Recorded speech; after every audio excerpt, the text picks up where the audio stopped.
옛날 아주 먼 옛날에 첩첩산중 깊은 골짜기에 사람들의 발길이 좀처럼 닿지 않는 작은 마을이 하나 있었습니다.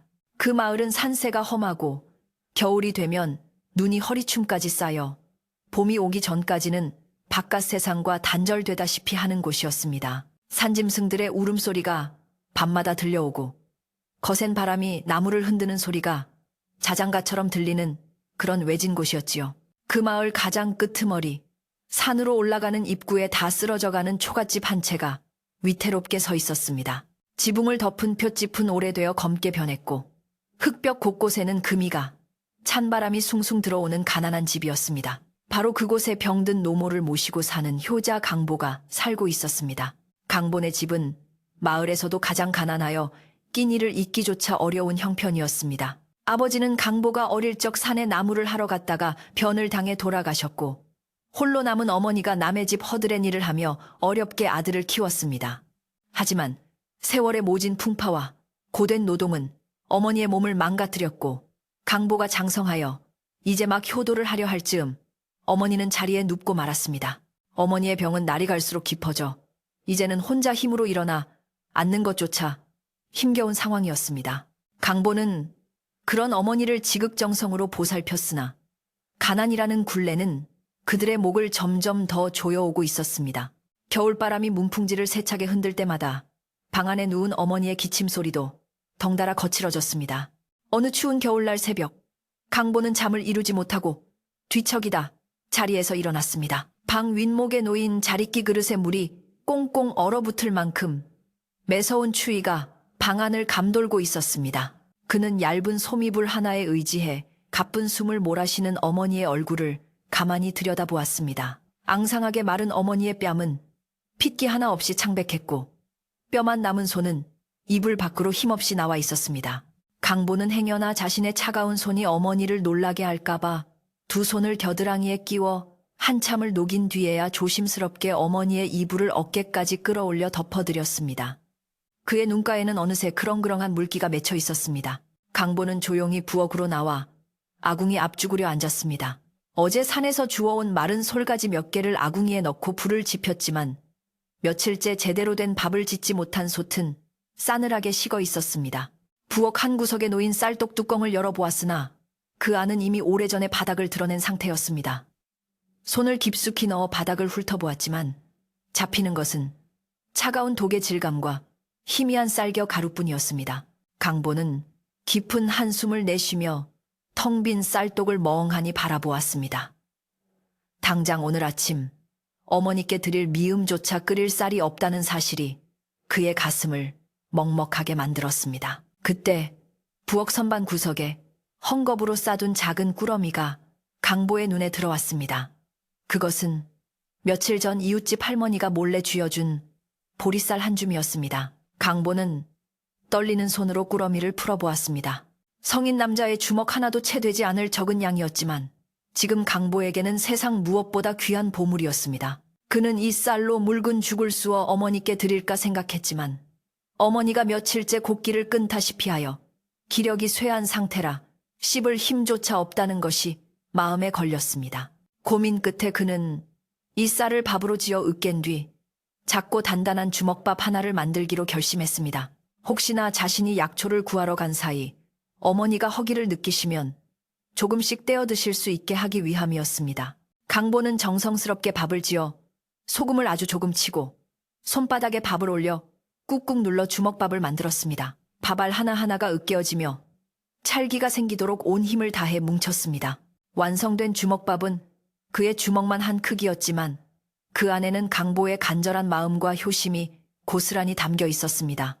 따뜻한 김이 모락모락 피어오르는 주먹밥을 보니 며칠을 굶은 강보의 배에서도 꼬르륵 소리가 요란하게 울렸습니다. 입안 가득 군침이 돌았지만 그는 마른 침을 삼키며 고개를 저었습니다. 이 주먹밥은 어머니의 생명을 이어줄 마지막 식량이었기에 감히 자신이 입을 댈 수는 없었습니다. 그는 주먹밥을 깨끗한 배보자기에 싸서 품속 깊이 넣었습니다. 밥의 온기가 가슴에 전해지자 왠지 모를 용기가 생기는 듯 했습니다. 날이 밝아오자 마을 곳곳의 굴뚝에서 아침밥 짓는 연기가 피어올랐습니다. 구수한 밥 냄새가 바람을 타고 강본의 마당까지 흘러왔습니다. 그 평범한 일상이 강보에게는 너무나 멀고 꿈만 같은 일이었습니다. 그는 다해진 무명 저고리 위에 지프로 엮은 도롱이를 걸치고 발에는 낡아 빠진 집신을 신었습니다. 발가락이 삐져나올 정도로 다른 집신 사이로 찬바람이 스며들었지만 지금은 추위를 탓할 겨를이 없었습니다. 오늘은 기필코 산 깊은 곳으로 들어가 어머니의 기침을 찾게 할 약초를 구해와야만 했습니다. 눈이 많이 와서 위험하다는 것은 알았지만 앉아서 어머니가 돌아가시는 것을 지켜볼 수만은 없었기 때문입니다. 강보는 방으로 들어가 잠든 어머니의 머리맡에 앉았습니다. 다행히 어머니는 밤새 앓던 기침이 조금 잦아들어 얕은 잠에 빠져 있었습니다. 그는 어머니의 귓가에 대고 나지막이 속삭였습니다. 어머니, 저 잠깐 산에 가서 땔감 좀 더 구해올게요. 날이 차니 입을 꼭 덮고 계셔요. 그리고 머리맡에 주먹밥 하나 두었으니 시장하시면 꼭 챙겨 드세요.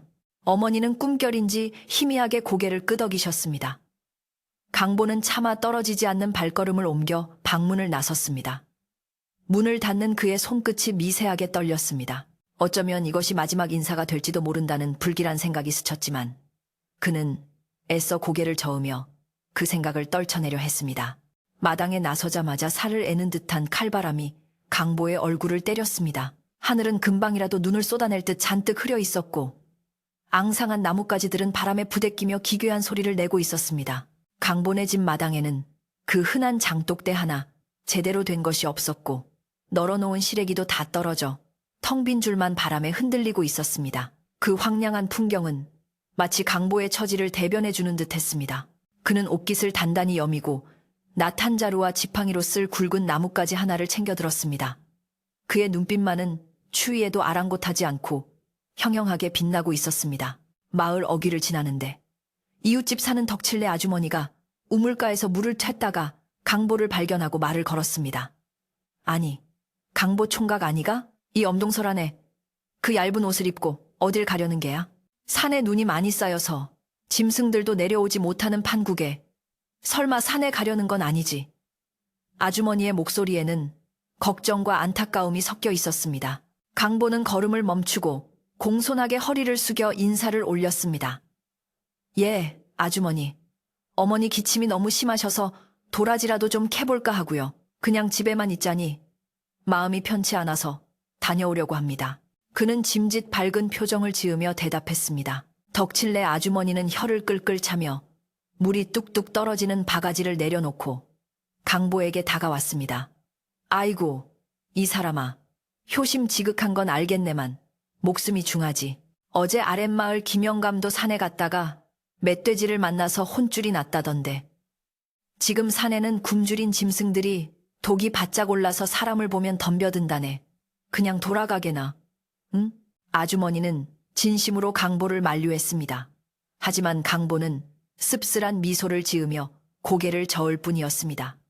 걱정해 주셔서 고맙습니다, 아주머니. 하지만 제가 빈손으로 있으면 어머니께서 오늘 밤을 넘기기 힘드실 것 같아서요.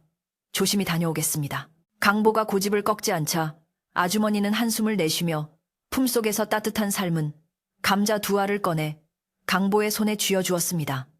그럼 이거라도 가져가서 먹게. 아침도 못 먹었을 텐데 배가 고파서 산을 어찌 타려고. 조심하고 또 조심하게나. 뜨거운 감자의 온기가 얼어붙은 강보의 손바닥을 통해 전해져 왔습니다. 강보는 눈시울이 뜨거워지는 것을 느끼며 다시 한번 깊이 머리 숙여 감사 인사를 드렸습니다. 정말 고맙습니다, 아주머니. 이 은혜 잊지 않겠습니다. 마을 사람들의 이런 작은 정이 없었다면 강보 모자는 진작에 굶어 죽었을지도 모를 일이었습니다. 그는 감자를 소중히 품에 넣고 다시 발걸음을 재촉했습니다. 마을을 벗어나 산길로 접어들자 길은 급격히 험해졌습니다. 사람들의 발길이 끊긴 지 오래된 산길은 무릎까지 차오르는 눈으로 뒤덮여 있어 어디가 길이고 어디가 낭떠러지인지 분간하기 힘들었습니다. 강보는 지팡이로 눈을 쿡쿡 찔러가며 조심스럽게 한 발 한 발 내디뎠습니다. 차가운 눈이 집신 안으로 들어와 발을 꽁꽁 얼게 만들었지만 그는 멈추지 않았습니다. 머릿속에는 오로지 병석에 누워 계신 어머니의 얼굴뿐이었습니다. 조금만 더 올라가면 양지 바른 곳에 약초가 있을지 몰라. 그는 스스로에게 최면을 걸듯 중얼거리며 가파른 비탈길을 기어오르다시피 올라갔습니다. 산 중턱에 이르자 바람은 더욱 거세졌고 흩날리는 눈발 때문에 앞을 분간하기조차 어려워졌습니다. 사방은 온통 흰 눈뿐이었고 간간히 들려오는 까마귀 울음소리가 산의 정막을 깨트렸습니다. 강보의 숨소리는 턱까지 차올랐고 다리는 천근만근 무거워졌습니다. 하지만 그는 쉴 수가 없었습니다. 잠시라도 자리에 주저앉으면 그대로 얼어 죽을 것 같은 공포감이 엄습했기 때문입니다. 그는 나무줄기를 붙잡고 미끄러지기를 반복하며 약초가 자랄 만한 바위 틈을 찾아 헤맸습니다. 그러나 야속하게도 보이는 것은 마른 덤불과 차가운 눈뿐, 약초라곤 그림자도 찾아볼 수 없었습니다. 시간이 얼마나 흘렀을까? 해가 중천을 넘어 서쪽으로 기울기 시작했습니다. 겨울 해는 짧아서 금세 어두워질 것이 분명했습니다. 강보는 조바심이 났습니다. 빈손으로 돌아가야 한다는 사실이 그를 견딜 수 없게 만들었습니다. 이대로 돌아갈 수는 없어. 어머니가 기다리시는데 그는 이를 악물고 더 깊은 골짜기로 향했습니다. 마을 어른들이 호랑이 골리라 부르며 절대로 가지 말라고 했던 그 위험한 곳이었습니다. 그곳이라면 사람의 손을 타지 않은 귀한 약초가 있을지도 모른다는 막연한 희망 하나가 그를 그곳으로 이끌었습니다. 두려움보다는 어머니를 살려야 한다는 절박함이 훨씬 컸습니다. 호랑이 골로 들어서자 분위기가 확연히 달라졌습니다. 나무들이 빽빽하게 우거져 대낮인데도 어둑어둑했고 바람 소리마저 음산하게 들렸습니다. 거대한 바위들이 마치 웅크린 짐승처럼 곳곳에 솟아있어 강보를 위협하는 듯 했습니다. 강보는 등골이 오싹해지는 것을 느꼈지만 낫을 쥔 손에 힘을 주며 마음을 다잡았습니다. 바위 틈 사이사이를 뒤지며 눈을 털어내던 강보의 손끝이 빨갛게 얼어 감각이 무뎌져 갔습니다. 그때 저 멀리 바위 아래쪽에서 무언가 희미하게 반짝이는 것이 보였습니다. 강보의 심장이 쿵쿵 뛰기 시작했습니다. 혹시 산삼이 아닐까? 아니면 귀한 약초일까?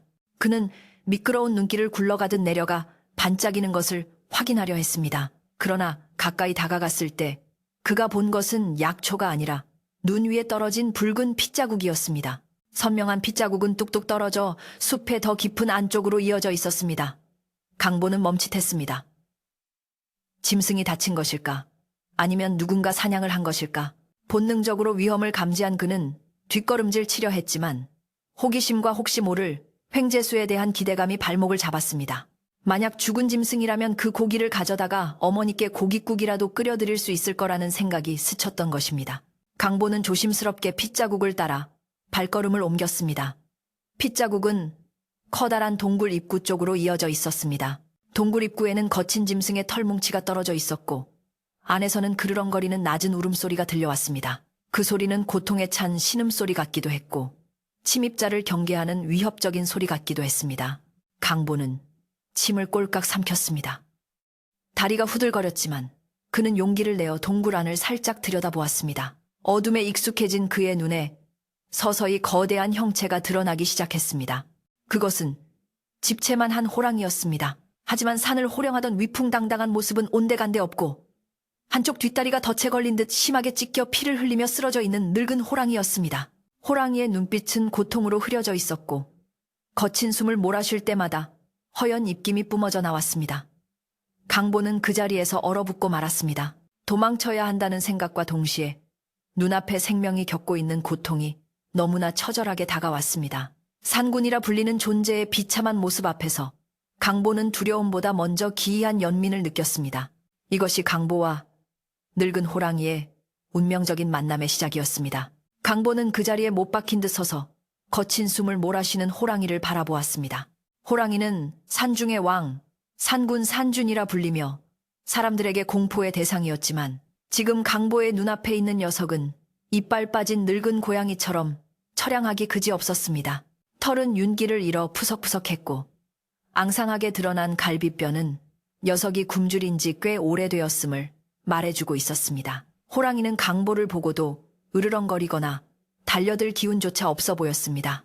그저 깊고 노란 눈동자를 힘겹게 굴려 낯선 침입자를 응시할 뿐 그 눈빛에는 살기보다는 삶에 대한 애처로운 갈망과 체념이 뒤섞여 있었습니다. 강보는 호랑이의 그 눈빛이 병석에 누워 계신 자신의 어머니 눈빛과 너무나 닮았다고 생각했습니다. 죽음의 그림자가 드리워진 그러나 아직은 생의 끈을 놓고 싶지 않은 그 절박한 눈빛이 강보의 가슴을 세차게 두드렸습니다. 강보는 조심스럽게 한 발짝 뒤로 물러나려 했습니다. 아무리 다쳤다고는 하나 맹수는 맹수였기에 언제 돌변하여 자신을 덮칠지 모른다는 본능적인 두려움이 앞섰기 때문입니다.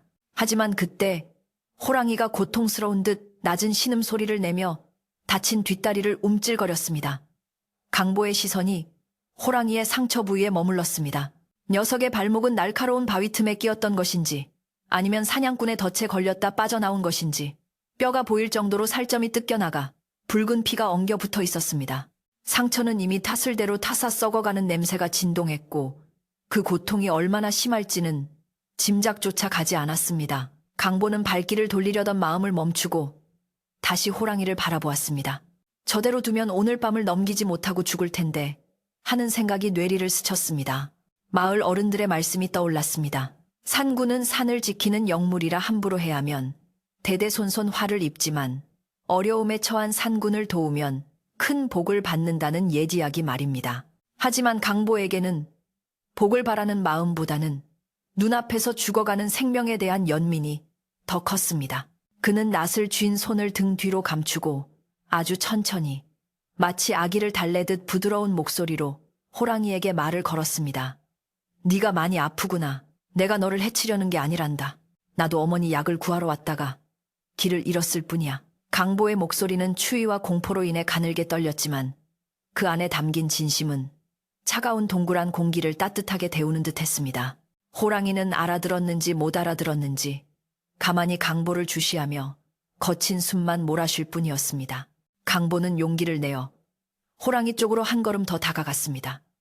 호랑이의 코앞까지 다가가자 비릿한 피냄새와 짐승 특유의 누린내가 훅 끼쳐왔습니다. 가까이서 본 호랑이의 덩치는 실로 엄청나서 누워있음에도 불구하고 강보를 압도하기에 충분했습니다. 강보는 호랑이의 입가를 살폈습니다. 바싹 마른 혀가 입 밖으로 축 늘어져 있었고 입 주변에는 하얀 거품이 말라붙어 있었습니다. 배고픔과 탈진, 그리고 극심한 고통이 녀석을 벼랑 끝으로 몰고 가고 있었습니다. 강보는 문득 자신의 품속에 있는 주먹밥을 떠올렸습니다. 어머니를 위해 아껴두었던 자신의 마지막 식량인 그 주먹밥이 옷 속에서 미지근하게 식어가고 있었습니다. 강보는 갈등에 휩싸였습니다. 이것은 어머니께 드려야 할 귀한 쌀밥인데 이걸 이 짐승에게 주면 어머니는 오늘 밤 무엇을 드신단 말인가. 하지만 당장 눈앞에서 꺼져가는 생명을 외면하는 것 또한 사람의 도리가 아니라는 생각이 들었습니다. 어머니께서도 평소에 미물이라도 생명은 귀한 법이니 함부로 하지 마라 라고 가르치셨지 않습니까? 강보는 떨리는 손으로 품속에서 배보자기를 꺼냈습니다. 매듭을 풀자 차갑게 굳어버린 주먹밥이 모습을 드러냈습니다. 하얀 쌀밥 덩어리에서 나는 희미한 밥 냄새가 동굴 안에 퍼지자 죽은 듯 누워있던 호랑이의 코가 벌름거리기 시작했습니다. 녀석은 감았던 눈을 번쩍 뜨고 주먹밥을 뚫어지게 바라보았습니다. 이거라도 먹고 기운을 차리렴. 내 어머니께 드릴 밥이지만 지금은 네가 더 급해 보이는구나. 강보는 주먹밥을 조금 떼어 호랑이의 입가에 조심스럽게 가져다 대었습니다. 호랑이는 경계심을 풀지 않은 채 킁킁거리며 냄새를 맡더니 이내 긴 혀를 내밀어 강보의 손에 있는 밥을 핥았습니다. 까칠까칠한 호랑이의 혀가 손바닥을 스치자 강보는 온몸에 소름이 돋았지만 손을 거두지는 않았습니다. 맛을 본 호랑이는 허겁지겁 강보의 손에 있는 밥을 받아먹기 시작했습니다.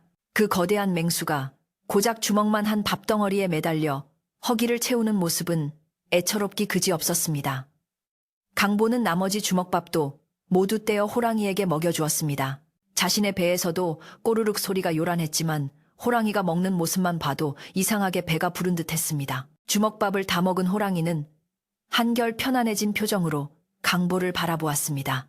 그 눈빛은 처음의 경계심이나 살기와는 전혀 다른 마치 고마움을 표시하는 듯한 깊고 그윽한 눈빛이었습니다. 강보는 내친 김에 호랑이의 상처도 봐주기로 마음먹었습니다. 그는 주변에 쌓인 깨끗한 눈을 한 뭉치 쥐어다가 호랑이의 상처 부위를 조심스럽게 닦아냈습니다. 차가운 눈이 닿자 호랑이는 몸을 움찔거렸지만 강보를 공격하지는 않았습니다. 피와 고름을 닦아내자 찢어진 상처가 적나라하게 드러났습니다. 강보는 입고 있던 저고리 끝자락을 이로 물어 북 찢어냈습니다. 그리고는 산에서 캐려던 약초 대신 주변에 흔하게 자라있는 지혈에 좋다는 쑥잎을 찾아 씹어서 상처에 붙이고 찢어낸 옷감으로 꼼꼼하게 동염해 주었습니다. 응급처치를 마쳤을 때 동굴 밖은 이미 어둑어둑해져 있었습니다. 겨울 해는 야속할 정도로 짧아 산중에는 벌써 칠흑 같은 어둠이 내려앉고 있었습니다. 강보는 덜컥 겁이 났습니다.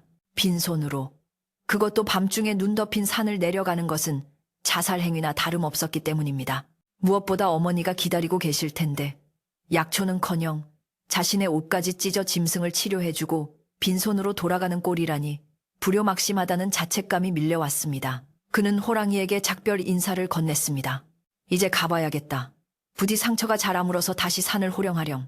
그리고 다음 생에는 배고프지 않은 곳에서 태어나거라. 강보는 호랑이의 머리를 한번 쓰다듬어 주고는 무거운 발걸음을 돌렸습니다. 강보가 동굴을 나서려 하자 뒤에서 호랑이가 크앙하고 낮은 울음소리를 내었습니다. 강보가 뒤를 돌아보니 호랑이는 앞발을 짚고 힘겹게 상체를 일으켜 세우고 있었습니다. 마치 가지 말라고 잡는 것인지 아니면 배움을 하려는 것인지 알 수 없었지만 강보는 쓴 웃음을 지으며 손을 흔들어 주었습니다. 괜찮다, 괜찮아. 나도 살 길을 찾아가야지. 너도 부디 몸 조심해라. 강보는 도망치듯 동굴을 빠져나왔습니다. 밖은 매서운 눈보라가 다시 몰아치고 있었습니다. 그는 지팡이에 의지해 어둠 속의 눈길을 더듬거리며 내려가기 시작했습니다. 배고픔과 추위, 그리고 피로가 한꺼번에 몰려와 한 걸음 뗄 때마다 현기증이 일었습니다. 한편 강보가 산속에서 호랑이와 사투 아닌 사투를 벌이고 있을 무렵 마을에 있는 강보의 집에는 불청객이 찾아와 있었습니다. 마을에서 약재상을 하며 돈놀이를 하는 욕심쟁이 최 주사였습니다. 그는 강보가 어머니 약값을 빌미로 자신에게 빌려갔던 쌀 2마를 핑계 삼아 이자가 밀렸다며 행패를 부리고 있었습니다. 최 주사는 쇳마루에 걸터 앉아 곰방대를 딱딱 두드리며 소리쳤습니다. 이놈의 집구석은 사람이 있는 거야? 없는 거야? 강보, 이 녀석은 빚 갚을 생각은 안 하고 어딜 쏘다니는 게야? 오늘까지 이자를 내놓지 않으면 저 솥단지라도 뜯어가겠네. 방 안에 누워있던 어머니는 놀란 가슴을 부여잡고 힘겹게 문을 열었습니다. 찬바람이 방 안으로 들이닥치자 기침이 터져나왔습니다. 쿨럭쿨럭. 최 주사님, 제 아들이 약초를 구하러 산에 갔습니다. 돌아오면 어떻게든 변통을 해볼 터이니 제발 조금만 기다려 주십시오. 어머니는 쉰 목소리로 애원했습니다. 하지만 피도 눈물도 없는 최 주사는 코웃음을 쳤습니다. 약초? 이 엄동설안에 약초는 무슨 얼어 죽을 약초. 핑계 대지 말고 썩 내놓지 못해? 내 오늘 빈손으로는 절대 안 돌아갈 걸세. 최 주사의 고함 소리에 이웃집 덕칠래 아주머니가 달려나와 말렸지만 최 주사의 기세는 꺾일 줄 몰랐습니다. 최 주사는 강본의 부엌을 뒤지기 시작했습니다. 쌀독을 열어보고 빈 것을 확인하자 혀를 차며 발로 걷어찼습니다. 쨍그랑하는 소리와 함께 쌀독 귀퉁이가 깨져나갔습니다. 그 소리는 마치 강보 어머니의 가슴이 무너지는 소리 같았습니다. 에잉, 수스, 정말 찢어지게 가난하구만. 솥단지 하나 떼어가도 본전도 못 찾겠어. 최 주사는 마당에 널린 다삭은 멍석이라도 가져가겠다며 행패를 부렸습니다. 마을 사람들이 하나둘 모여들어 웅성거렸지만 돈 많은 최 주사에게 밉보일까봐 누구 하나 나서서 크게 항의하지 못했습니다. 그저 안타까운 눈빛으로 강본의 집을 바라볼 뿐이었습니다. 어머니는 이불을 뒤집어 쓰고 흐느껴 울었습니다. 아픈 몸보다 아들이 겪을 수모와 가난의 서름이 더 사무쳤기 때문입니다. 강보야, 내 아들 강보야, 차라리 이 애미가 죽으면 네 짐이 덜어질 것을. 어머니는 마음속으로 수백 번도 더 죽음을 생각했습니다. 하지만 아들을 혼자 두고 눈을 감을 수 없어 모진 목숨을 이어오고 있는 터였습니다. 밖에서는 최 주사가 해 떨어지기 전까지 강보놈이 안 오면 정말 집이라도 헐어갈 테다 라고 엄포를 놓고는 마을 주막으로 내려가 버렸습니다. 집 안에는 다시 정막이 찾아왔지만 그 정막은 이전보다 훨씬 더 차갑고 무거운 절망의 무게를 담고 있었습니다.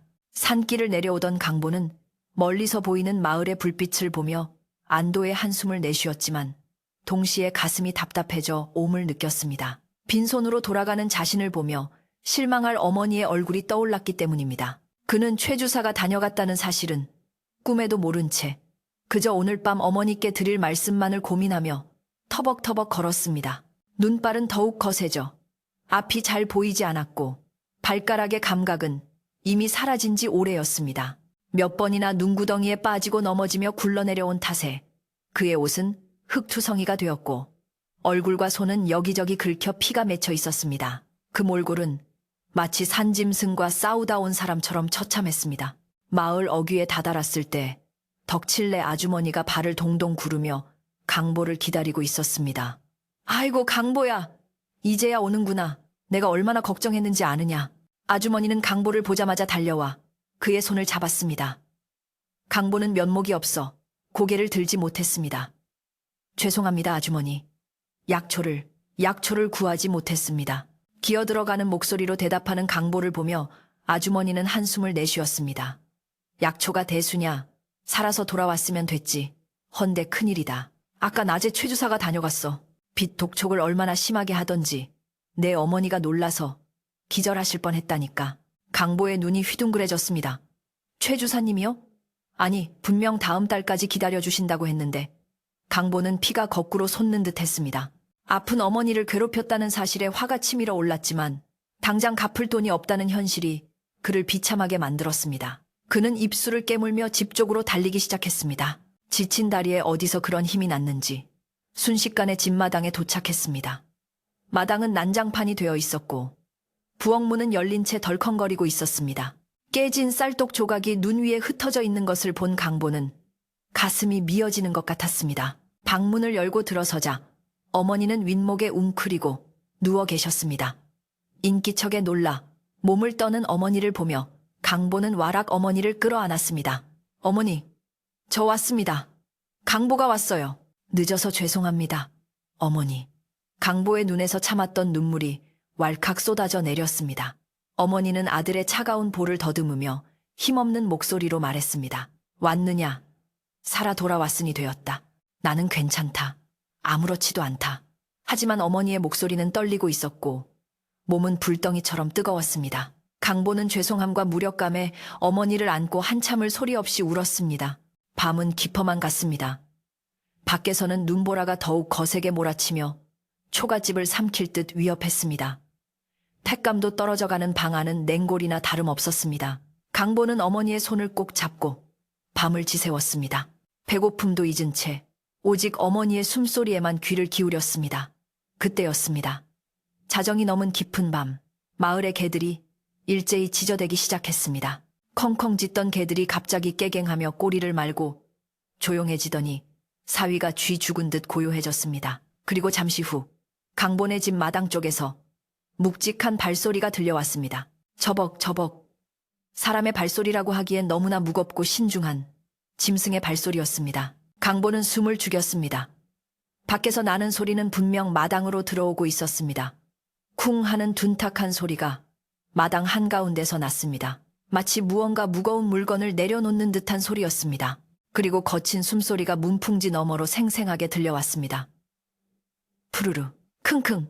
그 소리를 듣는 순간 강보의 머릿속에 낮에 만났던 호랑이가 스쳐 지나갔습니다. 설마 그 호랑이가 냄새를 맡고 여기까지 쫓아온 것인가? 피맛을 보고 나를 잡아먹으러 온 것인가? 강보는 공포에 질려 어머니를 더욱 세게 끌어안았습니다. 밖에서는 짐승이 마당을 서성이는 소리가 한참 동안 이어졌습니다. 문고리 하나만 열면 바로 들이닥칠 수 있는 거리에서 정체를 알 수 없는 존재가 맴돌고 있었습니다. 이 밤은 강보에게 너무나 길고 무서운 밤이 될 것 같았습니다. 밤새 문고리를 부여잡고 뜬 눈으로 밤을 지새운 강보는 창호지 문틈으로 희미하게 스며드는 푸르스름한 새벽빛을 보고서야 긴장을 풀 수 있었습니다. 마당을 서성이던 정체불명의 짐승 소리는 새벽 닭이 붙들치는 소리와 함께 감쪽같이 사라졌고 밖은 다시 쥐 죽은 듯 고요한 정막 속에 잠겨 있었습니다.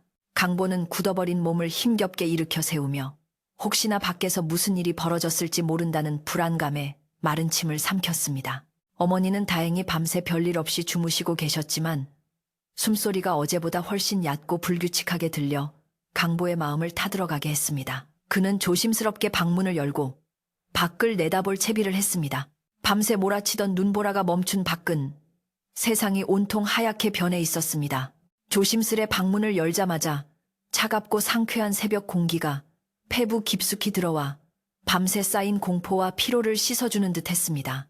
강보는 눈을 비비며 마당을 내려다보았는데 그 순간 자신의 눈을 의심하지 않을 수 없었습니다. 하얗게 눈이 쌓인 마당 한가운데에 어른 머리만 한 거대한 짐승의 발자국들이 어지럽게 찍혀 있었던 것입니다. 그 발자국은 살인문 밖에서 시작되어 마당 안쪽까지 이어졌다가 다시 산 쪽으로 사라지고 있었습니다. 강보는 등골이 서늘해지는 것을 느꼈습니다. 어젯밤 들었던 그 묵직한 발소리의 주인이 바로 산군이라 불리는 호랑이였음이 명백해졌기 때문입니다. 호랑이가 집마당까지 들어왔다가 그냥 돌아갔다는 사실만으로도 다리가 풀릴 지경이었습니다. 하지만 강보의 시선을 사로잡은 것은 거대한 발자국만이 아니었습니다. 호랑이의 발자국이 멈춘 마당 한복판, 즉 강보의 방문 바로 앞, 눈 위에 무언가 거무튀튀한 것이 놓여 있었습니다. 강보는 홀린 듯 마당으로 내려가 그물체 앞으로 다가갔습니다. 가까이 가보니 그것은 흙과 이끼가 엉겨 붙어있는 식물의 뿌리 뭉치였습니다. 아직 흙 냄새가 채 가시지 않은, 방금 막 땅에서 캐낸 듯한 싱싱한 것이었습니다. 강보는 떨리는 손으로 그것을 집어들었습니다. 흙을 살살 털어내자 드러난 것은 평생 한 번 보기도 힘들다는 귀한 산삼이었습니다. 그것도 잔뿌리가 사람의 형상을 완벽하게 갖춘 천년을 묵었다는 천종산산, 텐존산전이었습니다. 강보는 그 자리에 털썩 주저앉고 말았습니다. 머릿속이 하얗게 변하며 아무런 생각도 나지 않았습니다.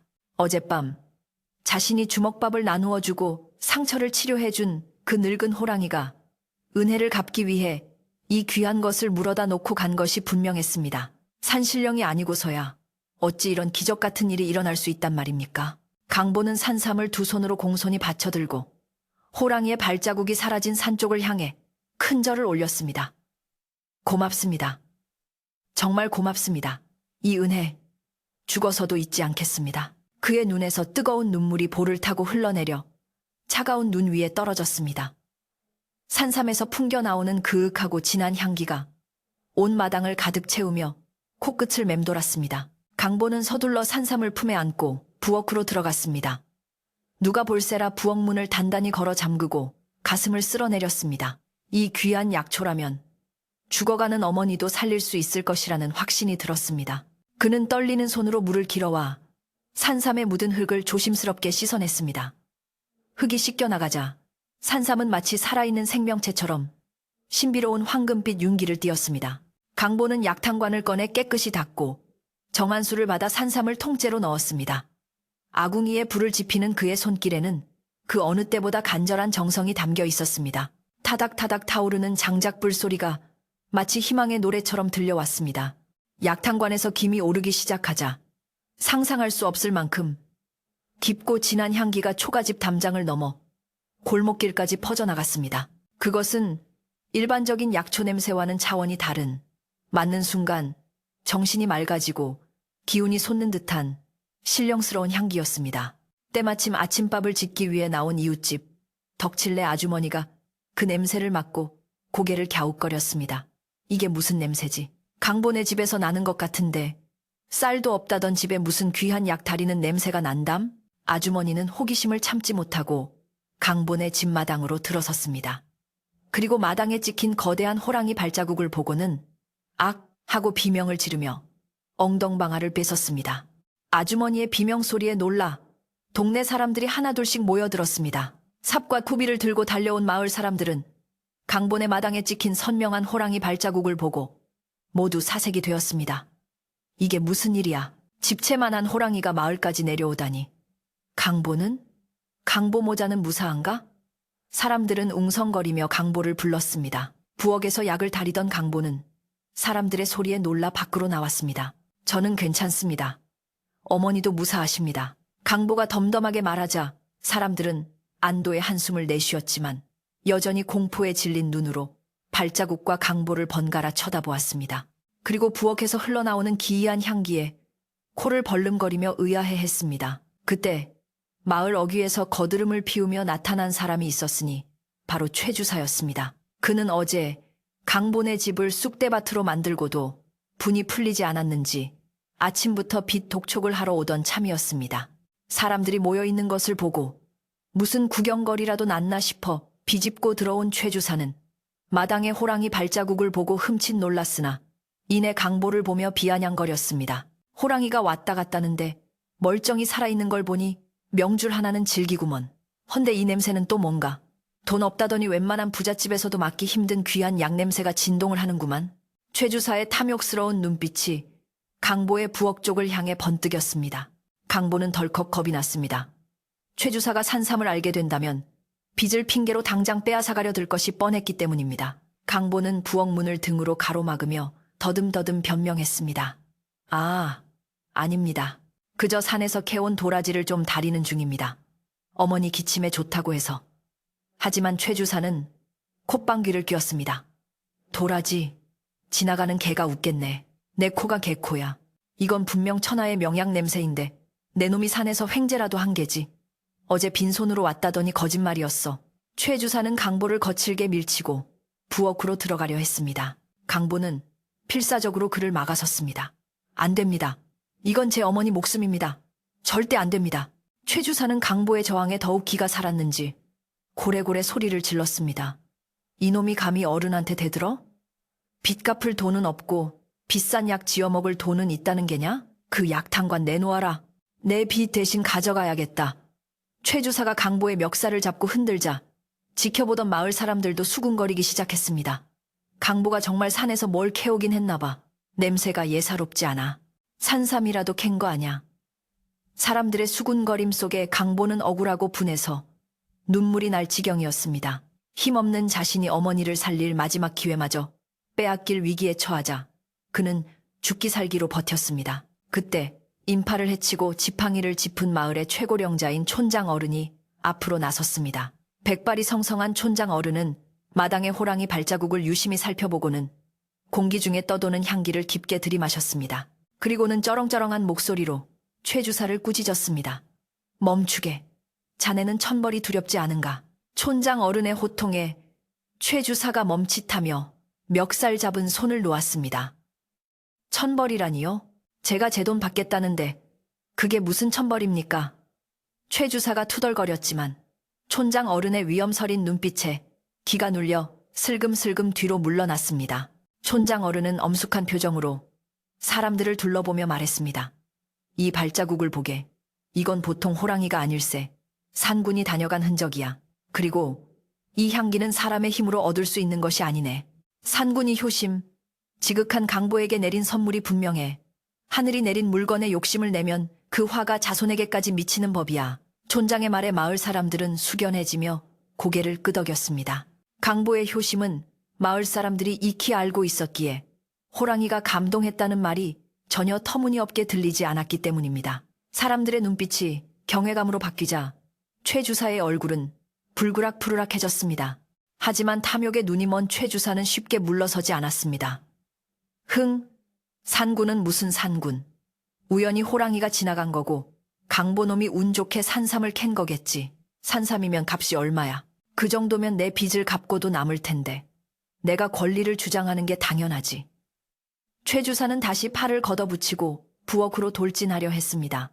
그때 부엌 안에서 약탕관 뚜껑이 들썩이며 김이 폭발하듯 뿜어져 나왔고 그 순간 방문이 덜컥 열리며 병든 어머니가 기어서 마루로 나왔습니다. 그만, 제발 그만들 하시오. 어머니는 피를 토하듯 절규하며 마루 끝에서 정신을 잃고 쓰러지셨습니다. 강보는 비명을 지르며 어머니에게 달려갔습니다. 어머니, 어머니 정신 차리세요. 어머니를 안아든 강보의 눈에서 불꽃이 튀었습니다. 그는 더 이상 물러설 곳이 없었습니다. 그는 최 주사를 노려보며 사자우를 토해냈습니다. 누구든 이 약에 손대면 가만두지 않겠습니다. 내 목숨을 걸고 어머니를 지킬 것입니다. 평소 순하디 순한 강보의 모습은 온데간데 없고 마치 새끼를 지키는 어미 호랑이 같은 기백이 서려 있었습니다. 그 서슬퍼런 기세에 최 주사조차도 흠칫 놀라 뒷걸음질 쳤습니다. 강보는 마을 사람들에게 호소했습니다. 여러분, 부탁입니다. 어머니가 위중하십니다. 제발 이 약을 어머니께 드릴 수 있게 도와주십시오. 빚은 제가 평생 머슴을 살아서라도 갚겠습니다. 제발. 강보의 피 맺힌 절규에 마을 사람들의 마음이 움직였습니다. 덕칠내 아주머니가 먼저 나서서 최 주사의 앞을 가로막았습니다. 주사 어른, 사람이 할 짓이 있고 못할 짓이 있지요. 사람 목숨부터 살리고 봅시다. 그러자 다른 청년들도 하나둘 나서서 인간 벽을 만들어 부엌 입구를 지켰습니다. 마을 사람들의 단합된 모습에 최 주사는 분통을 터뜨리며 바닥에 침을 뱉었습니다. 두고 보자.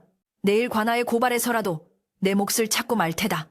최 주사가 씩씩거리며 돌아갔지만 긴장은 여전히 팽팽했습니다.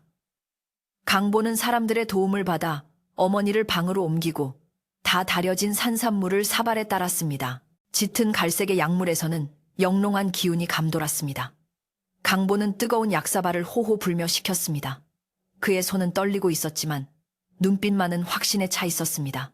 밖에서는 마을 사람들이 숨을 죽인 채 방 안의 동정을 살피고 있었습니다. 이것은 단순히 약을 먹는 일이 아니라 하늘의 뜻과 인간의 욕심, 그리고 지극한 효심이 충돌하는 한판 승부와도 같았습니다. 강보는 어머니의 상체를 일으켜 세우고 숟가락으로 조심스럽게 약물을 떠서 어머니의 입술에 적셨습니다. 굳게 다물려 있던 어머니의 입이 조금씩 벌어지며 약물을 받아들였습니다. 한 숟가락, 두 숟가락.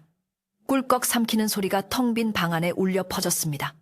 강보는 기도를 올리는 심정으로 어머니의 목 넘김을 지켜보았습니다. 이 약 한 첩에 어머니의 생사와 자신의 모든 운명이 걸려 있었습니다. 마지막 한 방울까지 남김없이 비운 강보는 빈 사발을 내려놓고 어머니의 손을 꼭 잡았습니다. 이제 남은 것은 하늘의 처분, 아니 산군의 영험함을 기다리는 일뿐이었습니다. 약사발을 비운 후 방 안에는 다시 무거운 침묵이 내려앉았습니다. 강보는 빈 사발을 윗목에 밀어두고 어머니의 머리맡을 지켰습니다. 산삼을 다려드시게 했지만 그것이 당장 눈앞에서 기적을 일으킬지 아니면 그저 마지막 위안이 될지는 아무도 알 수 없는 노릇이었습니다. 밖에서 서성이던 마을 사람들도 하나둘 밤이 늦었으니 내일 아침에 다시 오자며 걱정스러운 얼굴로 돌아갔습니다. 덕칠레 아주머니만이 끝까지 남아 부엌에서 미음을 쑤어놓고는 혹시라도 깨어나시면 이걸 드려라. 나는 새벽에 다시 올 테니 무슨 일이 생기면 바로 소리치고라는 당부를 남기고 집으로 돌아갔습니다. 모두가 떠난 빈집에는 강보와 어머니, 그리고 희미하게 타오르는 호롱불 하나만이 남았습니다. 시간이 얼마나 흘렀을까요? 강보는 어머니의 손을 꼭 잡은 채 꾸벅꾸벅 졸을다가 화들짝 놀라 깨기를 반복했습니다. 어머니의 손은 여전히 차가웠고 가슴에 오르내림은 미약했습니다. 강보는 불안한 마음에 어머니의 코 밑에 손가락을 대어보기도 하고 가슴에 귀를 대어 심장 소리를 확인하기도 했습니다. 제발, 제발. 강보의 입에서는 간절한 기도가 끊이지 않고 흘러나왔습니다. 창호지 문 밖에서는 밤바람이 매섭게 불어대며 나뭇가지를 흔들었고 그 소리가 마치 밖에서 누군가 문을 두드리는 소리처럼 들려 강보의 가슴을 철렁하게 만들었습니다. 혹시나 저승사자가 찾아온 것은 아닌가 하는 불길한 생각이 들 때마다 강보는 어머니의 손을 더욱 세게 쥐었습니다. 한밤중이 지날 무렵 갑자기 어머니의 몸에서 변화가 일어났습니다. 차갑던 어머니의 손바닥에서 열기가 느껴지기 시작하더니 이내 온몸이 불덩이처럼 뜨거워지기 시작한 것입니다. 어머니는 끙끙 앓는 소리를 내며 식은땀을 비오듯 쏟아냈습니다. 이마와 목덜미, 등줄기에서 땀이 배어나와 소미불이 축축하게 젖을 정도였습니다. 강보는 당황하여 어쩔 줄을 몰랐습니다. 이것이 명현현상인지 아니면 병세가 악화되어 마지막을 준비하는 것인지 알 수 없었기 때문입니다. 강보는 급히 수건에 물을 적셔 어머니의 이마와 몸을 닦아내기 시작했습니다. 어머니, 정신 차리세요. 어머니! 강보가 애타게 불렀지만 어머니는 깊은 신음소리만 낼 뿐 눈을 뜨지 못했습니다. 강보는 밤새도록 물수건을 갈아가며 어머니의 땀을 닦아냈습니다. 닦아내도 솟아나는 땀은 마치 어머니의 몸속에 있던 나쁜 기운들이 밖으로 빠져나오는 것 같기도 했습니다. 신기한 것은 땀에서 은은한 약초 냄새가 난다는 것이었습니다. 낮에 맡았던 그 산삼의 향기가 어머니의 땀방울마다 배어나와 방 안을 가득 채웠습니다. 그 향기를 맡자 강보의 마음도 조금씩 차분해졌습니다. 이건 분명 좋은 징조일 거야. 산신령님이 주신 약이 어머니 몸속을 돌고 있는 거야. 강보는 스스로를 위로하며 지극정성으로 간호했습니다. 팔이 떨어져 나갈 듯 아팠지만 잠시도 쉴 수가 없었습니다. 새벽 닭이 탈을 치고 동창이 밝아올 무렵 거짓말처럼 어머니의 거친 숨소리가 잦아들었습니다. 불덩이 같던 체온도 서서히 내려가 정상으로 돌아왔습니다. 강보는 기진맥진하여 어머니 옆에 쓰러지듯 누웠습니다. 그때였습니다. 강보야, 목이 마르구나. 아주 작지만 분명한 목소리가 강보의 귓가에 들렸습니다. 강보는 감전된 듯 벌떡 일어났습니다. 어머니가 눈을 뜨고 그를 바라보고 있었습니다. 며칠 동안 초점 없이 흐려져 있던 눈동자가 맑게 빛나고 있었습니다. 창백하다 못해 흑빛이던 얼굴에는 희미하게 남아 혈색이 돌아 발그레한 기운이 감돌았습니다. 강보는 자신의 눈을 의심하며 어머니의 뺨을 어루만졌습니다. 따뜻하고 부드러운 살아있는 사람의 온기였습니다. 어머니, 저를 알아보시겠어요? 제가 보이세요? 강보의 목소리가 감격에 겨워 떨렸습니다. 어머니는 엷은 미소를 지으며 고개를 끄덕이셨습니다. 그래, 내 아들 강보. 밤새 내 곁을 지켰느냐? 몸이 아주 가볍구나. 마치 10년 묵은 체증이 내려간 듯 시원해. 어머니는 믿을 수 없게도 스스로 팔을 짚고 상체를 일으키려 하셨습니다. 강보가 황급히 부축해드렸지만 어머니의 몸에는 확실히 전과는 다른 힘이 실려 있었습니다. 강보는 급히 부엌으로 달려가 덕칠내 아주머니가 쑤어둔 미음을 데워왔습니다. 어머니는 미음 한 그릇을 눈 감추듯 비우시고는 더 없느냐? 라고 물으셨습니다. 며칠 동안 물 한 모금 넘기지 못하던 분이라고는 믿어지지 않는 회복력이었습니다. 날이 완전히 밝자 덕칠내 아주머니가 방문을 두드렸습니다. 강보야, 밤새 별일 없었느냐? 문을 열고 들어온 아주머니는 자리에 앉아있는 강보의 어머니를 보고 입을 다물지 못했습니다. 아이고 형님, 정말 일어나신 거예요? 세상에! 아주머니는 털썩 주저앉아 어머니의 손을 잡고 엉엉 울음을 터뜨렸습니다. 그 소리에 마을 사람들이 하나둘 모여들었습니다. 강보네 어머니가 깨어나셨대. 호랑이가 준 산삼이 정말 영약이었나 봐. 소문은 삽시간에 마을 전체로 퍼져나갔습니다. 사람들은 너나 할 것 없이 강보네 집마당으로 몰려와 기적 같은 광경을 축하해 주었습니다. 그러나 좋은 일에는 막아 끼는 법이라 했던가요. 마을의 축제 분위기를 깨며 불청객 최 주사가 다시 나타났습니다. 이번에는 덩치 큰 머슴 2명을 대동하고 위세등등하게 마당으로 들어섰습니다. 그는 어머니가 깨어났다는 소식을 믿지 않는 눈치였습니다. 산삼을 먹고 하루아침에 일어났다고? 새빨간 거짓말. 내 눈으로 확인하기 전엔 못 믿네. 그리고 그 산삼 값은 내가 받아야겠어. 내 빚 대신 가져간 셈 치려고 했는데 꿀꺽 삼켰으니 돈으로라도 내놓아라.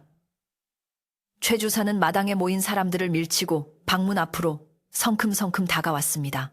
마을 사람들이 막으려 했지만 머슴들이 험악한 표정으로 위협하자 주춤거렸습니다. 강보는 방문을 열고 밖으로 나왔습니다.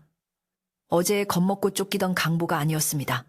그의 뒤에는 이제 막 자리를 털고 일어난 어머니가 지팡이를 짚고 서 계셨습니다. 어머니의 모습은 비록 야위었지만 눈빛만은 꼿꼿했습니다. 최 주사는 제 발로 걸어 나온 강보의 어머니를 보고 귀신이라도 본 듯 쏘스라치게 놀랐습니다. 아니, 정말로 일어났단 말인가? 어머니는 차분하지만 단호한 목소리로 최 주사를 꾸짖었습니다. 최 주사, 사람이 돈에 눈이 멀면 짐승만도 못한 법이오. 내 아들이 목숨 걸고 구해온 약으로 내 목숨을 건졌소. 헌데 남의 생명을 두고 비타령이라니 자네 부모가 그리 가르치던가? 어머니의 일갈에 최 주사의 얼굴이 붉어졌습니다. 하지만 그는 쉽게 물러서지 않았습니다. 뭐라고요? 빚은 빚이고 약은 약이지. 당장 그 약값을 내놓지 않으면 관아에 고발하여 이 집을 경매에 넘기겠소. 최 주사가 억지를 부리자 그때까지 지켜보던 촌장 어른이 다시 나섰습니다. 이번에는 촌장 어른 혼자가 아니었습니다. 마을의 건장한 청년들이 촌장 어른의 뒤를 따르며 최 주사와 머슴들을 애워쌌습니다. 촌장 어른이 지팡이로 바닥을 쿵 내리찍으며 말했습니다. 여봐라, 최 주사, 자네 눈에는 저기 찍힌 산군의 발자국이 보이지 않는가? 촌장 어른의 손끝이 가리키는 곳에는 아직 녹지 않은 눈 위에 선명하게 찍힌 호랑이의 발자국이 있었습니다. 산군께서 이 집에 다녀가시며 선물을 주셨는데 자네가 감히 그 뜻을 거스르려 하는가? 어제 자네가 행패를 부리고 간 뒤에 산군이 다시 내려왔다는 소문이 있네. 자네 집 담장 밑에도 발자국이 찍혔다지 아마? 촌장 어른의 말은 반은 사실이고 반은 최 주사를 겁주기 위한 기지였습니다. 하지만 호랑이의 보복을 두려워하는 산골 사람들에게 그 말은 천둥소리보다 더 무섭게 들렸습니다. 최 주사의 머슴들도 겁에 질려 슬금슬금 뒷걸음질을 쳤습니다. 산군이 내 집에도? 최 주사의 얼굴이 사색이 되었습니다. 돈보다 무서운 것이 목숨이요. 산골 마을에서 호랑이의 미움을 산다는 것은 곧 죽음을 의미했습니다. 주변을 둘러보던 최 주사는 마을 사람들의 눈빛이 어제와는 확연히 다르다는 것을 느꼈습니다. 어제는 그저 안타까워하는 눈빛이었다면 오늘은 감히 하늘이 도운 효자를 건드리느냐는 분노와 경멸이 서려 있었습니다. 마을 전체가 강보를 보호하는 울타리가 되어 있었던 것입니다. 더 이상 행패를 부렸다가는 호랑이가 아니라 사람들에게 맞아 죽을 수도 있겠다는 공포감이 엄습했습니다. 에이, 더러워서 피한다. 내 오늘은 그냥 가지만 빚은 나중에라도 꼭 받을 걸세. 최 주사는 쫓기듯 황급히 뒤돌아섰습니다. 머슴들도 주인을 버려두고 먼저 주랭랑을 쳤습니다. 최 주사가 허둥지둥 대문 밖으로 사라지는 꼴을 보며 마을 사람들은 와 하고 환호성을 질렀습니다. 강보는 그제야 긴장이 풀려 다리가 후들거렸습니다. 어머니는 강보의 등을 토닥이며 장하다. 내 아들. 고맙다. 마을분들. 하며 눈시울을 붉히셨습니다. 그날 강보네 집 마당은 억울함을 씻어내고 승리한 기쁨으로 가득 찼습니다. 그것은 힘없는 사람들이 뭉쳐서 이뤄낸 작지만 위대한 승리였습니다. 소동이 가라앉고 점심때가 되자 마을 사람들은 각자 집에서 음식을 조금씩 가져왔습니다. 누구는 쌀을, 누구는 김치를, 누구는 귀한 달걀을 가져와 강보네 부엌에 쌓아놓았습니다. 강보 어머니, 이거 드시고 얼른 기운 차리세요. 강보야, 너도 고생 많았다. 많이 먹어라. 덕칠레의 아주머니는 솥뚜껑을 뒤집어 기름을 두르고 전을 부치기 시작했습니다. 고소한 기름 냄새가 온 집안에 퍼지며 가난과 병마의 퀴퀴한 냄새를 몰아냈습니다. 강본의 좁은 마루와 마당은 마을 사람들로 북적거렸고 웃음소리가 끊이지 않았습니다. 어머니는 마루에 앉아 사람들이 가져온 음식을 드시며 연신 고개를 숙였습니다. 혈색이 돌아온 어머니의 얼굴을 보며 강보는 꿈만 같았습니다. 불과 하루 전까지만 해도 절망의 구렁텅이에 있었는데 지금은 이렇게 따뜻한 햇살 아래서 이웃들과 함께 웃고 있다니요. 강보는 한쪽 구석에서 묵묵히 전을 부치는 덕칠레 아주머니에게 다가가 조용히 감사의 인사를 전했습니다. 그리고 멀리 촌장 어른에게도 깊은 눈빛으로 존경을 표했습니다. 마을 사람들은 단순히 음식을 나누는 것이 아니라 강보의 효심에 감동하여 그 마음을 나누고 있었습니다. 해질녘이 되어 사람들이 모두 돌아가고 집에는 다시 평온이 찾아왔습니다. 하지만 어제와 같은 춥고 무서운 정막이 아니었습니다. 부엌에는 쌀독이 반쯤 채워져 있었고 아궁이에는 온기가 남아 있었습니다.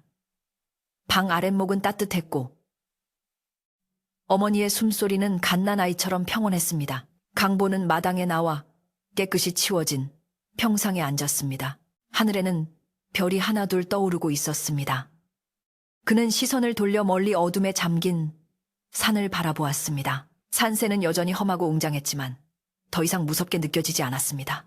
어디선가 어흥 하는 산짐승의 울음소리가 희미하게 들려왔습니다. 강보는 그 소리가 자신을 부르는 호랑이의 인사 같다고 느꼈습니다. 그는 자리에서 일어나 산 쪽을 향해 두 손을 모았습니다. 산군님, 덕분에 어머니를 살렸습니다. 그리고 마을 사람들의 따뜻한 마음도 알게 되었습니다. 이 은혜 살아가면서 갚겠습니다. 부디 그곳에서도 평안하십시오. 강보의 마음속에는 늙은 호랑이의 슬픈 눈빛과 자신에게 베풀어준 그 기적 같은 은혜가 깊이 새겨졌습니다. 바람이 불어와 강보의 머리카락을 스치고 지나갔지만 그 바람은 차갑지 않고 부드러웠습니다. 이제 강보네 집에는 진정한 봄이 찾아오고 있었습니다. 그날의 소동이 있고 난 후 강보네 집을 덮고 있던 지독한 가난과 불행의 그림자는 겨울 눈이 녹듯이 서서히 사라져갔습니다. 마치 긴 밤이 지나고 따사로운 아침 햇살이 비추듯 집안 곳곳에는 생기가 돌기 시작했습니다. 어머니는 하루가 다르게 기력을 회복하셨습니다. 처음에는 앉아있는 것조차 힘겨워하셨지만 며칠이 지나자 지팡이를 짚고 마당을 거닐 수 있게 되었고 보름이 지날 무렵에는 스스로 부엌에 들어가 밥을 지으실 수 있을 정도가 되었습니다. 어머니가 정성껏 끓여주신 된장국 냄새가 아침마다 강보의 코끝을 간지럽히는 것은 그가 평생 소원하던 가장 평범하고도 행복한 일상이었습니다. 강보는 매일 아침 눈을 뜰 때마다 이것이 꿈이 아니기를 간절히 바랐고, 건강하게 움직이시는 어머니를 볼 때마다 가슴 깊은 곳에서 뜨거운 감사가 솟구쳐 올랐습니다. 마을 사람들의 태도 또한 완전히 달라졌습니다. 예전에는 그저 효심 깊지만 지지리도 가난한 총각이라며 동정의 눈빛으로 바라보았다면, 이제는 하늘이 감동하고 산군이 보살피는 귀한 사람이라며 존경의 눈빛을 보내기 시작했습니다. 마을 어기 정자나무 아래에 모인 노인들은 강보가 지나갈 때마다 곰방대를 내려놓고 덕담을 건넸습니다. 자네 복일세, 복이야. 짐승도 은혜를 아는데 사람이 모르고 살아서야 되겠나. 자네의 그 착한 심성이 결국 복을 불러온 게야. 아이들은 강보를 졸졸 따라다니며 형, 진짜 호랑이 봤어? 호랑이가 얼마나 커? 라고 묻곤 했고, 강보는 그때마다 빙그레 웃으며 아이들의 머리를 쓰다듬어 주었습니다. 강보의 이야기는 어느새 마을을 넘어 인근 고을까지 퍼져나가 효를 가르치는 훈장님들의 입에 오르내리는 전설 같은 이야기가 되었습니다. 욕심쟁이 최주사는 그날 이후 강보네 집 근처에는 얼씬도 하지 않았습니다. 산군이 노하여 자신의 집에도 찾아올지 모른다는 공포심이 그의 탐욕을 잠재운 것입니다. 오히려 그는 밤마다 악몽에 시달리며 식은땀을 흘렸고, 혹시나 호랑이가 내려올까봐 집담장을 높이고 대문을 굳게 걸어 잠그고 지냈습니다. 들리는 소문에 의하면 최 주사가 몰래 사람을 시켜 강보네 집 쌀독에 쌀을 채워 넣고 갔다는 이야기도 있었습니다. 그것이 죄책감 때문인지 아니면 화를 면하기 위한 뇌물인지는 알 수 없었지만, 어찌되었든 강보는 빚 독촉의 두려움에서 완전히 벗어나게 되었습니다. 강보는 그런 최 주사를 비난하거나 조롱하지 않았습니다. 그저 모든 것이 순리대로 돌아갔음을 감사히 여길 뿐이었습니다. 용서하는 마음 또한 그가 가진 넉넉한 품성의 일부였기 때문입니다. 계절은 어느덧 겨울의 끝자락을 잡고 봄을 향해 달려가고 있었습니다. 마당에 쌓여있던 눈은 모두 녹아 땅으로 스며들었고, 그 자리에 파릇파릇한 새싹들이 고개를 내밀기 시작했습니다. 산삼이 놓여있던 자리, 호랑이의 발자국이 찍혔던 그 마당 흙 위에는 이름 모를 야생화들이 피어나 강보네 집을 환하게 밝혀주었습니다. 강보는 마당 한 구석을 개간하여 작은 텃밭을 일구었습니다. 상추씨를 뿌리고 호박 구덩이를 파면서 흘리는 땀방울은 더 이상 고통의 땀이 아니라 희망의 땀이었습니다. 흙을 만지는 그의 손길은 부지런했고, 밭을 매는 호미 소리는 경쾌한 리듬을 탔습니다. 어머니도 마루에 앉아 봄나무를 다듬으며 아들이 일하는 모습을 흐뭇하게 바라보셨습니다. 그 평화로운 풍경은 마치 한 폭의 그림과도 같았습니다. 강보는 틈날 때마다 산을 올려다보았습니다. 저 멀리 구름에 가려진 산봉우리 어딘가에 있을 늙은 호랑이를 생각했습니다. 상처는 잘 아물었는지, 굶주리지는 않는지, 여전히 산을 호령하며 지내는지 궁금했습니다. 어느 날 강보는 정성스럽게 빚은 떡 몇 덩이와 막걸리 한 병을 챙겨들고 산으로 향했습니다. 호랑이를 만났던 그 깊은 골짜기까지는 가지 못했지만 산 입구 바위 위에 음식을 차려놓고 절을 올렸습니다. 산군님, 덕분에 어머니가 건강해지셨습니다. 이 은혜 평생 잊지 않겠습니다. 부디 오래오래 건강하십시오. 바람이 불어와 나뭇가지를 흔들었고 그 소리가 마치 호랑이가 대답하는 낮은 울음소리처럼 들렸습니다. 강보는 한참 동안 그곳에 서서 산의 기운을 느꼈습니다. 비록 눈에 보이지는 않지만 산군이 언제나 자신과 어머니를 지켜보고 있다는 든든한 믿음이 생겼습니다. 집안 형편도 차츰 나아졌습니다. 어머니가 건강을 되찾자 강보는 마음 놓고 일을 할 수 있게 되었고, 품을 팔아버는 돈도 예전보다 쏠쏠하게 모였습니다. 마을 사람들도 일감이 생기면 제일 먼저 강보를 찾았습니다. 성실하고 힘 좋은 강보에게 일을 맡기면 틀림이 없다는 것을 모두가 알고 있었기 때문입니다. 덕칠네 아주머니의 소개로 이웃마을 부잣집의 밭일을 도맡게 되었는데, 주인 영감이 강보의 효심에 감복하여 늪을 후하게 쳐주기도 했습니다.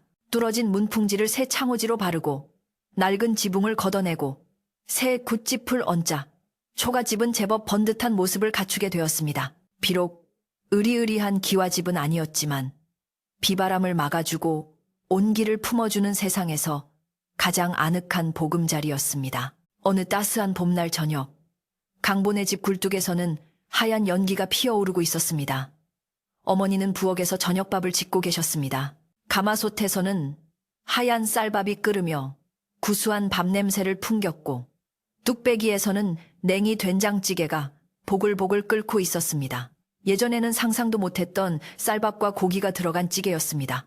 강보는 산에서 해온 나무를 마당에 가지런히 쌓아놓고 우물가에서 등목을 하며 하루의 피로를 씻어냈습니다. 차가운 물이 등에 닿자 어후, 시원하다 하는 소리가 절로 나왔습니다.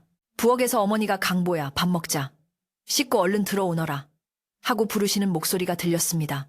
그 목소리에는 힘이 있었고 아들을 향한 깊은 사랑이 담겨 있었습니다. 강보는 수건으로 물기를 닦으며 방으로 들어갔습니다. 방 안에는 작은 소반 위에 정갈한 저녁상이 차려져 있었습니다. 김이 모락모락 나는 고봉밥과 쑥갓나물, 그리고 구수한 된장찌개가 놓여 있었습니다. 화려한 진수성찬은 아니었지만 강보에게는 임금님의 수라상보다 더 귀한 밥상이었습니다. 어머니와 마주 앉아 숟가락을 드는 강보의 얼굴에는 미소가 떠나지 않았습니다. 어머니, 많이 드세요. 제가 산에서 캔 두릅도 무쳤으니 맛 좀 보세요. 강보가 반찬을 어머니 밥 위에 올려드리자 어머니는 그래, 너도 많이 먹어라. 우리 아들 살이 좀 쪄야 할 텐데 하며 아들의 밥그릇에 찌개 두부를 떠 넣어주셨습니다. 오고 가는 숟가락 속에 모자의 정이 듬뿍 담겨 있었습니다. 밥을 먹으며 두 사람은 도란도란 이야기를 나누었습니다. 내년에는 텃밭을 좀 더 넓혀서 고추도 심고 배추도 심어야겠구나. 어머니의 말씀에 강보는 고개를 끄덕였습니다. 예, 어머니. 제가 뒤뜰도 정리해서 닭도 몇 마리 치겠습니다. 그러면 어머니 좋아하시는 달걀도 매일 드실 수 있을 거예요. 미래를 이야기하고 희망을 꿈꾸는 대화가 밥상머리에서 이어졌습니다. 불과 지난 겨울, 죽음과 굶주림의 공포에 떨며 말 한마디 제대로 나누지 못했던 때와 비교하면 천지가 개벽할 변화였습니다. 호롱불 아래 비친 두 사람의 그림자가 벽에 일렁이며 춤을 추었고 방 안 가득한 온기는 그들의 마음까지 따뜻하게 데워주었습니다. 저녁 식사를 마치고 설거지까지 끝낸 후 강보와 어머니는 방문을 열어놓고 뗏마루에 나란히 앉았습니다. 밤하늘에는 보름달이 둥실 떠올라 온 세상을 은은하게 비추고 있었습니다. 달빛을 받은 산등성이는 부드러운 곡선을 그리며 누워 있었고 마을의 집들은 옹기종기 모여 평화로운 잠에 빠져들고 있었습니다. 어디선가 들려오는 풀벌레 소리와 개구리 울음소리가 밤의 정적을 아름답게 수놓았습니다. 강보는 어머니의 어깨를 감싸 안으며 말했습니다. 어머니, 밤 공기가 찹니다. 이제 그만 들어가 주무세요. 어머니는 밤하늘의 달을 올려다보며 나직이 말씀하셨습니다. 달이 참 밝구나. 마치 내 마음 같아. 강보야, 고맙다. 정말 고맙다. 어머니는 아들의 거친 손을 잡고 한참을 놓지 않으셨습니다. 그날 밤, 강보는 오래간만에 깊은 잠에 빠져들었습니다. 꿈속에서 그는 다시 눈 덮인 산을 거닐고 있었습니다. 하지만 그 산은 춥고 무서운 곳이 아니라 따뜻한 햇살이 비추고 아름다운 꽃들이 만발한 산이었습니다. 그리고 그 꽃밭 한가운데서 늙은 호랑이가 강보를 기다리고 있었습니다. 호랑이는 상처가 씻은 듯이 나아 위풍당당한 모습이었고 강보를 보며 인자한 눈빛으로 고개를 끄덕여 주었습니다. 강보는 호랑이에게 다가가 목을 끌어안았고 호랑이의 따뜻한 체온이 전해져 왔습니다. 꿈결 속에서도 강보는 행복한 미소를 지으며 잠꼬대를 했습니다. 고마워요, 상구님. 세월은 흘러 강보는 마을에서 제일 가는 농사꾼이 되었고 훗날 좋은 짝을 만나 귀여운 자식들을 낳고 어머니를 모시며 오래오래 행복하게 살았습니다. 어머니는 백수를 누리시며 마을 사람들의 존경을 받는 어른으로 남은 생을 편안하게 보내셨습니다. 강보가 호랑이에게 주먹밥을 양보하고 산삼을 얻은 이야기는 호랑이 고래 기적이라는 이름으로 대대로 전해져 내려왔습니다. 사람들은 삶이 힘들고 지칠 때마다 강보의 이야기를 떠올리며 착한 마음을 잃지 않으면 언젠가는 하늘이 돕고 자연이 보답한다는 믿음을 되새기곤 했습니다. 지금도 깊은 밤, 그 산골 마을에 가면 바람소리에 섞여 호랑이의 낮은 울음소리가 들린다고 합니다. 그것은 무서운 맹수의 소리가 아니라 효자 강보의 집을 지키고 마을의 평화를 기원하는 산군의 따뜻한 자장가 소리라고 사람들은 믿고 있습니다. 어쩌면 오늘 밤 여러분의 꿈속에도 그 늙은 호랑이가 찾아와 지친 마음을 위로하고 행운의 산삼 한 뿌리를 놓고 갈지도 모를 일이지요.